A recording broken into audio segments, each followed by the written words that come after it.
میگه او مردم غیبت علما را نکنین که گوشت علما مسموم است. که علما که هر عالم مثل یک گل ورسال سکن، این یک گل سفید است، یکی گل سرخ است، یکی گل زرد است، یکی گل گلابی است. متوجه شدین؟ علما مثل میوه ها واری هستن. هر عالمه که قولش آدم میخونه مثل که یک میوه خاصی را نوش جان میکنه، هم تو لذت میده. یک عالم مثلا مثل که سیب بخوری، باز اونجا که یک گپ یک عالم دیگر میشنی فکر میکنی یک دانه ناک هم نخورد. صحیح است نه؟ یک عالم دیگر مثلا میخوری میگه او والا سعی که سخن از بخی هم وار مزه داره. صحیح است نه؟ سعی که گپای علما چقدر شیرین است. مرا علما بسیار خوشم میاد. هر عالمی که باشه خوشم میاد بسیار. چرا از گپایشان استفاده میکنم. و کسی که غیبت علما را میکنه مثل چی هست؟ میگه او مردم غیبت علما را نکنین که گوشت علما مسموم است.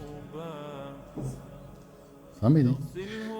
یکی انسان عامی که هست گوشتش عادی هست، گوشتش میخوری، غیبت که میکنی مثل گوشت یک مرده را خورده باشی.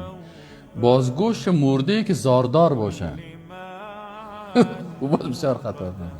غیبت علما را نکنین، از علما استفاده کنین، از گپایشون بسیار مزه‌دار است. اینال هر عالم که درباره یک چیز گپ میزنه می ذهن انسانه، اما تو پرزه مثل که پیش مستری لایق که بری موتر برات پرزه میکنه. این علما هم پرزه های دین برات یک تشریح میکنه نظر به مو علم خود دانش خود. یگان تویی که باز غلط میکنه او چی هست؟ لباس علما را دزدی کرده. ما را که بسیار تکه کردن این کسایی که عالم نیست لباس علما را چی کردن؟ سرقت مسلحانه کردن. لباس پوشیدن از عالم لکن عالم نیست. المنفرد بالكمال وبالعلا والتعالي